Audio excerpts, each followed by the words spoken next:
I graduated from Stanford Law School in 1994 and went to work for big firms in what we now call Silicon Valley. I had two small children and was a single mother, which in those days was like being a unicorn large firm, even those reputed as being good places for women attorneys to work.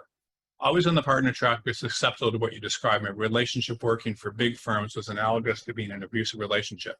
In 10 years of practice, I never had a single conversation with an attorney or recruiter that touched on issues of the human need to be supported.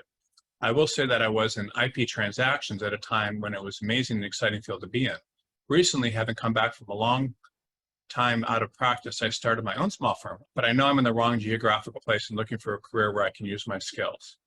I think IP transactions actually is a good practice area right now. And I think if you went to Stanford, and you can certainly, and have worked in large law firms, I don't think you'll have difficulty finding positions, even after that much time. But I think having your own firm, one of the things that I would recommend is, I know someone that's a solo practitioner in the same field as you are doing tech transactions. And honestly, if you got experience and it was 15 years ago, you can pick up on everything you learned back then fairly easily. I think with your own practice, you could market yourself nationally with a good website and probably get quite a bit of work. And in your practice area, there's a lot of work for solos. And I think you can do well, even if you're in a bad geography.